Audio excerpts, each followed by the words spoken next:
Welcome to Trucks. I got a great show planned for you today because we're putting the finishing touches on the Lil Red Wagon. Then we're going to take it out and see what we got.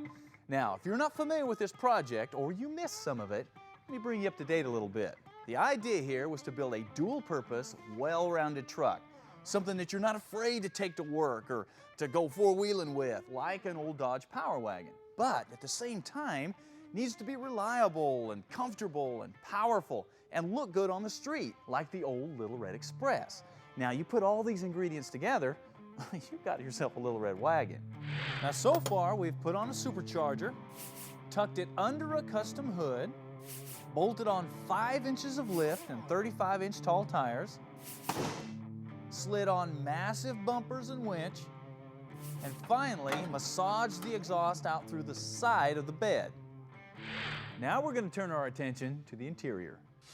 As you can see, this original interior is pretty basic. No carpet, just floor mat, cloth seats, and some sort of funky smell. Typical project vehicle. So the first thing we're going to do is get rid of these seats and that smell.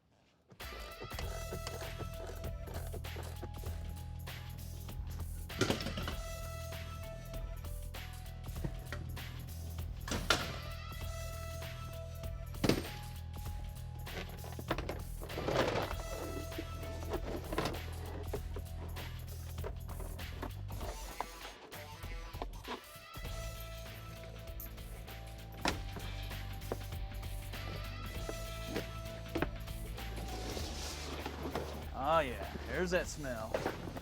This is still wet. Oh yeah. Okay, to make that truck a little more comfortable, we went to Style and Concepts, and here's what we got. A molded carpet to go where there was none before. Now, not only is this custom built to fit our floor pan perfectly, it's also got the jute padding glued right on, so you get good soundproofing. And then to protect that carpet, we got these floor mats with the Lil Red Wagon logo stitched right in. For seats, we also went to Style and Concepts and got these leather C5 truck seats. Now, not only do they look like a Corvette seat, which is really cool, but they'll also fit just about any rig because they come with a mounting bracket for your particular truck. Now, they also have a matching center console for seating a third person or hiding your junk or holding a drink or two. Okay, if the old carpet or pad came out in good shape, it's a good idea to use it as a pattern to mark your initial cuts on the new carpet. This will at least get you in the ballpark when you go to drop it in the first time. Since this carpet is pre-molded, it should pretty much drop right into place, but be prepared to spend some time trimming and fitting and gluing to get the wrinkles out and make it look good. Don't be in a hurry here.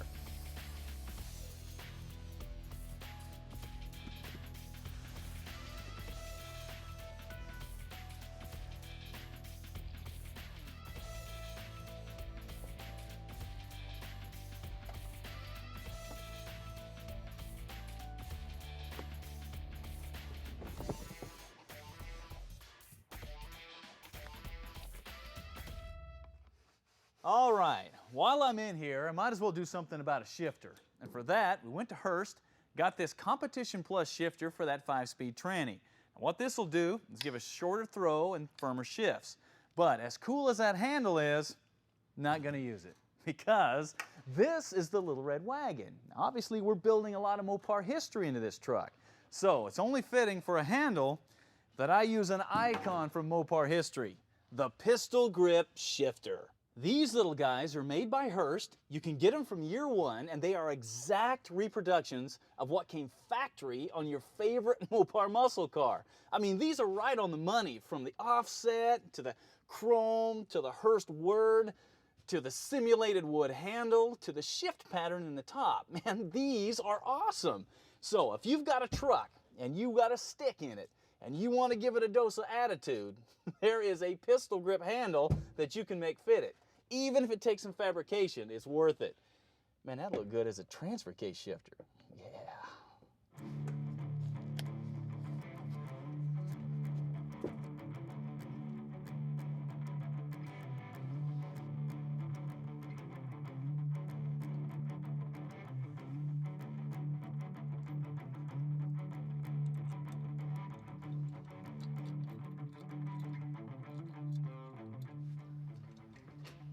Oh yeah, that is cool. Now to position the handle, mock a seat into place and get in it. That way you can see how everything's gonna line up. I notice this handle is a little far away from the driver. It's a little close to the dash, but it's not bad considering it's out of a 70 Roadrunner and this is a 99 truck. So what I'm gonna do is modify the base here so it sits a little further back, a little more toward the driver, right about here. And I'm gonna show you how to do that right after the break.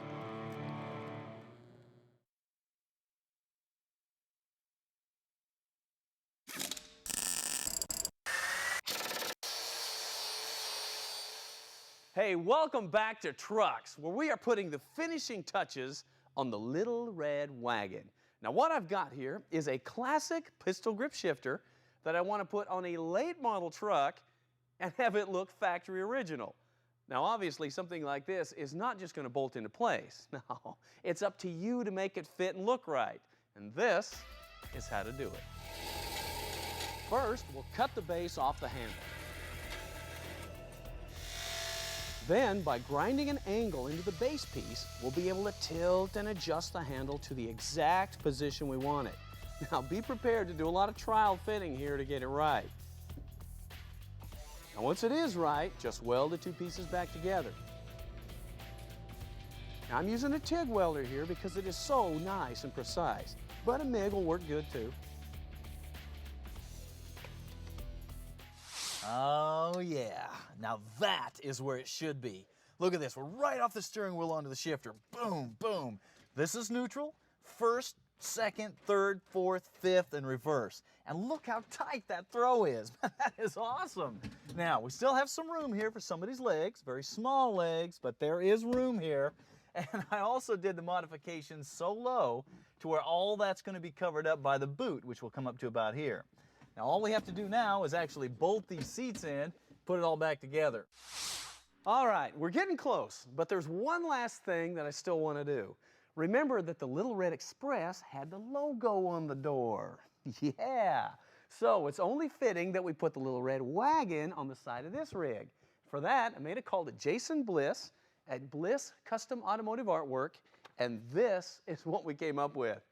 The Lil Red Wagon that we all wish we had. You got a wagon sitting on 44s with a Hemi engine. Man, something like this will definitely give your rig some identity. And it's also printed on a high quality automotive grade vinyl. So once we put this on, it's going to be on there for a while. If you're in need of some automotive artwork, from a serious rendering to something crazy like this, give Jason a call. He can help you out.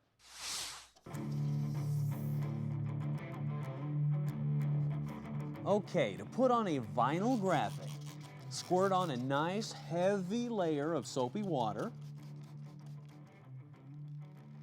Then set the decal in place and square it up.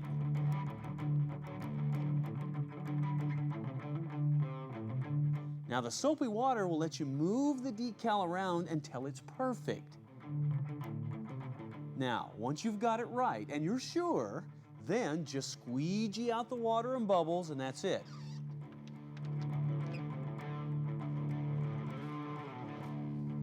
She's on and ready to go. And we are too after the break.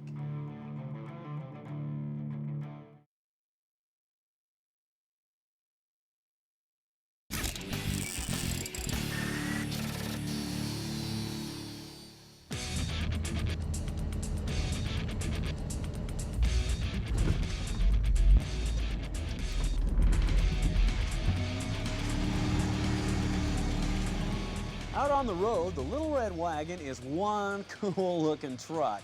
This thing is definitely an eye catcher because it's so light. The 5 inches of lift and 35-inch tall tires give it the perfect stance, making it bigger and much more aggressive than a stock truck. But not so big as to where you can't use it every day, or have to be concerned about getting sacked for violating bumper laws.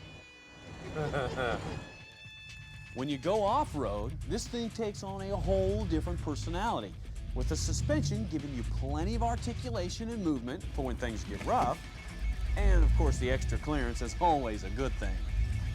The stock gearing was fine, However, I definitely need to install a couple of lockers into the axles to get better traction. Of course, the thing that really separates this from just your average everyday lifted truck are the little things, like those massive, awesome bumpers hanging off the ends. Seeing this thing roll up behind you and hearing the whine of that supercharger will definitely get your attention. And just try to do this with a stock front bumper. Or this with a stock rear bumper. Come on, I dare you. Now, about that supercharger. That's what takes this rig from being just a typical off-road rig to a runner, too.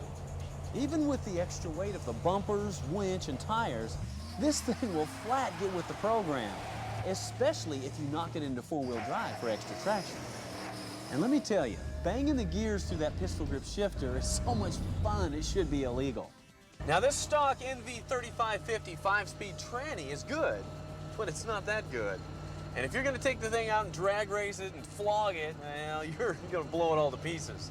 But if you drive it sensibly, you know, use it when you need it, well, it should last you a long time. Of course, saying that and doing that, that's two different things. So if you're gonna flog it, you may wanna look into a Richmond or a trimming. The only drawback to running the ATI Pro Charger on an off-road truck is the intercooler is in a very vulnerable position in front. I'll definitely have to build a cage around it to protect it from bashing it on the rocks or running a stick up through it. Well, there you have it. The Lil Red Wagon. And hopefully this makes you want to go out and build a Lil Red Wagon of your own. Which brings me up to the final deal here. If you've got a vehicle that you've built and you think it is worthy of being called a Lil Red Wagon, I don't care what it is, why don't you send a picture to stacydavid.com, because I have got 50 signed and numbered Lil Red Wagon decals that I'm going to give out to the first 50 vehicles that meet the criteria. So now it's up to you. Show me what you got.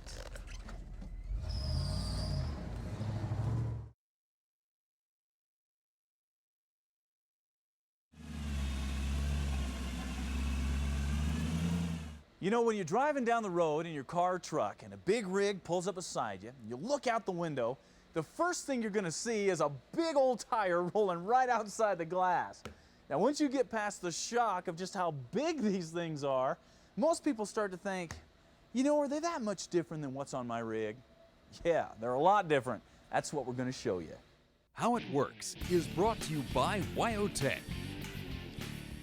All right, Danny, we are going to enlighten the viewers on big rig wheels and tires. Now, we got some rears here, we got some fronts. Let's start on the front. All right, this is a 22.5 steel belted radial tire, a lot like you'd find on in your cars or your pickups, just a lot bigger. Yeah, it's a lot bigger. What kind of pressure do you run in something like this? In the steering axle, we're running about 110 PSI. Man, a lot of pressure. Quite a bit up from 35. It huh? sure is. Now, when you have a blowout on the front, a tire like this, can the driver control that? He sure can. Is it dangerous? It sure is. But he can control it. Yeah, the guy's out there just going on, but it's dangerous. Sure is. Now, when most people think of a big rig wheel and tire, they think of the old split rims. I notice you don't have that anymore.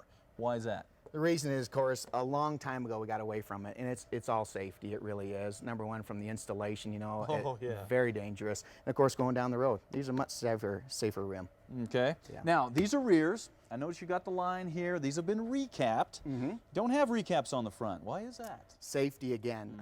They will not allow recap tires on the steering axle. They don't. And again, for safety.